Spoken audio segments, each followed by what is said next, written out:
This is Jim Harper, and I'm going to continue my memoirs.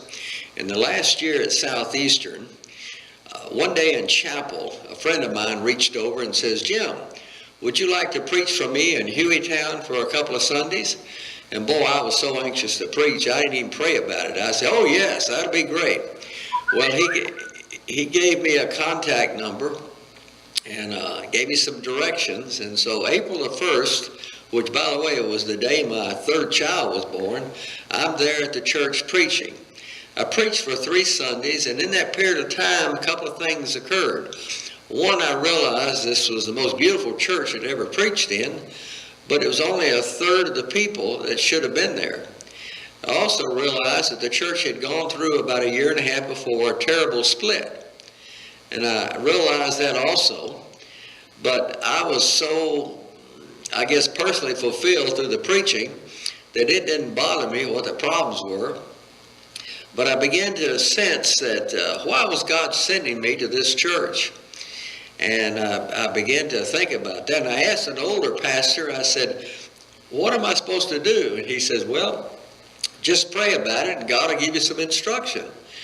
Well, sure enough, a few days later, I came across Titus 1:5, and it said, "Set those things in order which are wanting and appoint elders." Well, from pastoral theology courses, I knew how to appoint elders. I knew what that was all about. But that set that in order I didn't understand, so I got my Greek lexicon out, and I studied that word, and it said that a bone has grown together, but it's grown together wrong. And in order to get it right, you got to break it and reset it. Well, then it occurred to me, the problem that had caused a split had to be dealt with. And that was shaky because by that time, I'd come to know a lot of the people, and I could sense what was wrong. A couple, particular lady, had seen the pastor's car a couple of nights in a row at a widow's house. And she let a rumor go out that the pastor was visiting this widow. Well, it turned out it wasn't even the pastor's car. It turned out that she was totally mistaken, but by that time, the barn door was open and all the horses were running. And it scared the congregation. Ultimately, it drove the pastor off, and the church went from about 250 down to about 35. And the 35 there that stayed were the original. Most of them kin to each other, as it is in a small church, and they were holding on for dear life. Well, the night that they voted for me to call as pastor, they had 2 motions on the floor. One motion was to sell the church or to call Jim Harper. Well, they chose to call me, and I accepted the call. And I went to work on God's command there to set that in order and appoint elders. I kind of reversed his command. I started working on elders. And pretty soon I had selected 3 men in the congregation that I felt like were qualified. I had checked out their relationship with their marriage and their family and their walk with the Lord. So I made them Jesus' inner circle of James and John and Peter. And we met together often, and God honored that. And they were coming along real well. But the other part of the problem, I didn't know how to handle it. I was somewhat scared of it. Finally, God brought it to a surface, and he did it his way. During that time, I had introduced the church to 3 little missionaries. I've always believed churches should be supportive of missionaries and sending them out. And these 3 little missionaries, they had come and shared their testimony, and the church was touched by their testimonies, and we got behind them in prayer and finances, not much. But at a church board meeting in January, we got there, and the husband of this woman had started a problem. He immediately spoke up, and he says, "Well, this month we can't pay the missionaries. We got to use that money on our utilities." And I asked him, I said, "Don't you belong to the United Pipe Fitters Union?" And he said, "Yes." And I said, "Well, these missionaries and I belong to the same union." And he, without any hesitation, he said, "Well, we'll send them your salary." And in those days, I was pretty bold and pompous. I said, "Okay, I work for the Lord, not for this board." Well, I went home that night, and my wife said, well, how'd the meeting go? I said, well, the missionaries got paid. And she said, they did? And I said, yeah, but we won't be. And she said, what do you mean, honey? I said, well, we're going to have to see how God's going to work this out. But I said, I'm still going to be the pastor, but we're not going to get paid.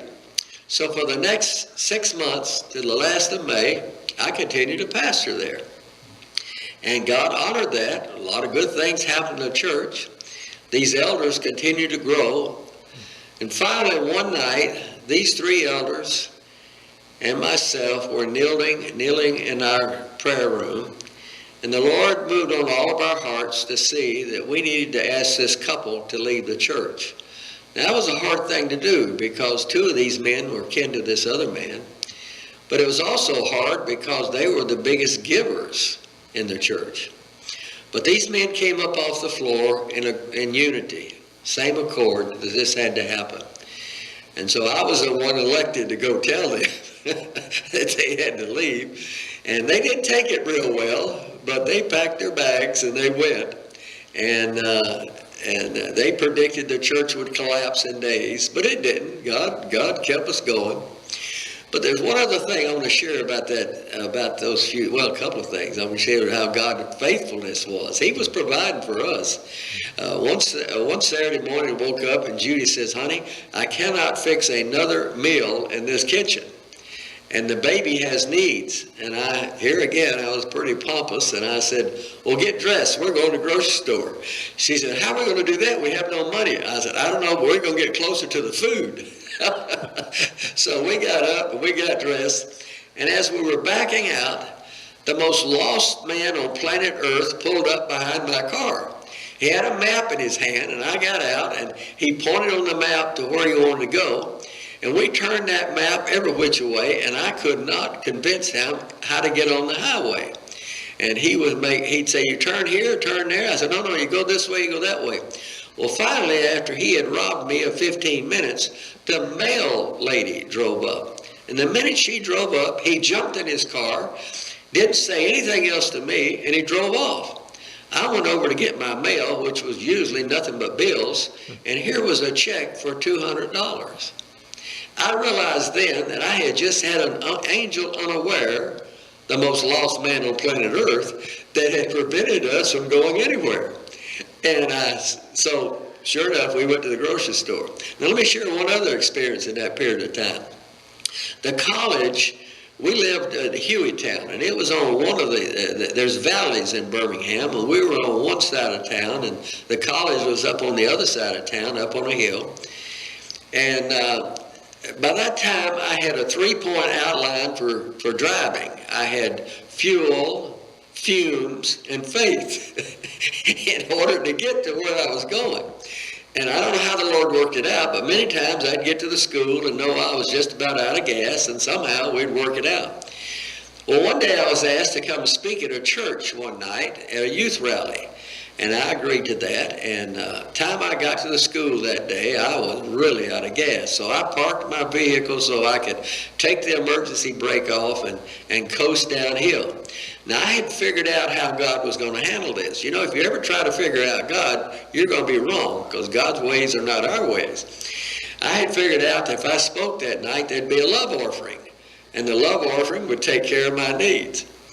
Well, about noon, a guy came over and he said, Jim, do you know where the church is? I said, no. He said, come ride with me. I'll take you to the church, and then I'll bring you back to the school. I said, well, part of my problem solved.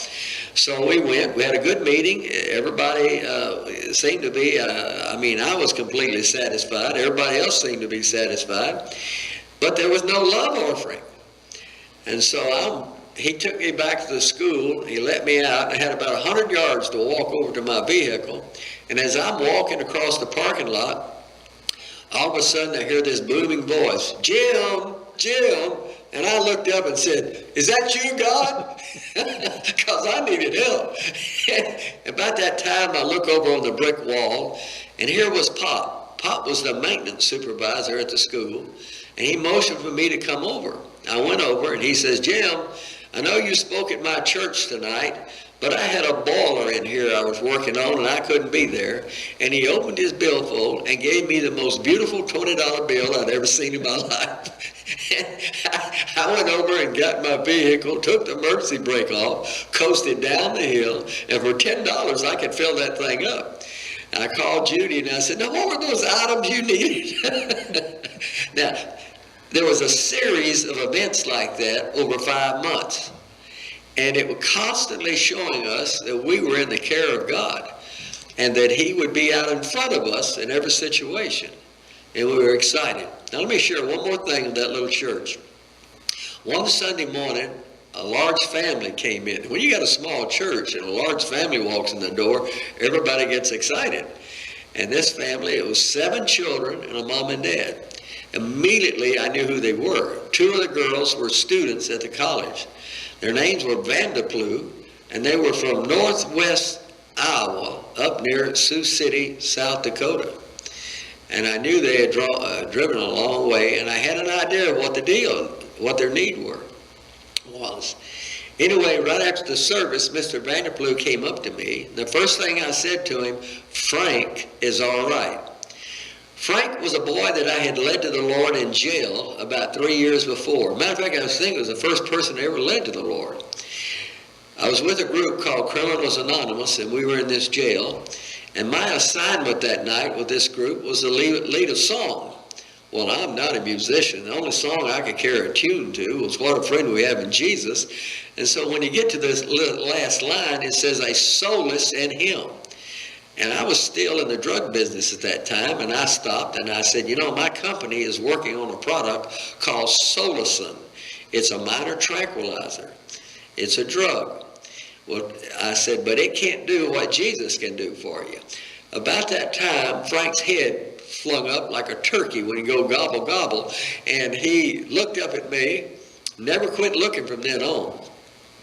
And right after the service, he came up to me and he said, I've been hung up on drugs for 5 years. He says, you think Jesus could help me? And I said, Frank, I know he could. So within moments, Frank met Jesus. And Frank immediately regained a gift that God had given him. He was a concert pianist. His dad owned a music store, and he had some of the best training. And all of that came back to him. But he had 2 more years to serve on his term.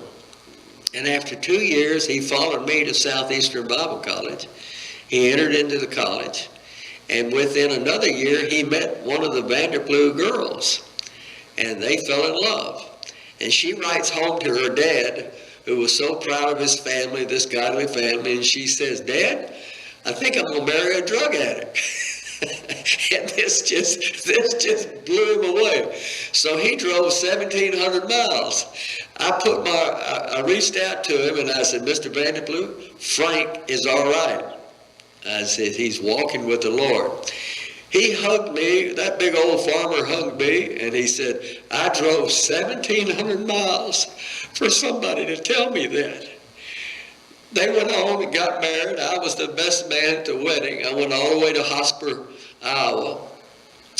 Frank graduated and became one of the most powerful evangelists you can believe. In 5 years, he led more people to the Lord than I led in 45 years. He was used to the Lord in a tremendous way. They married, had a little boy, and then he had a massive toothache. And because he had destroyed his immune system on drugs, it killed him, and he died. But to this day, I know in heaven, there's a lot of people that met Frank.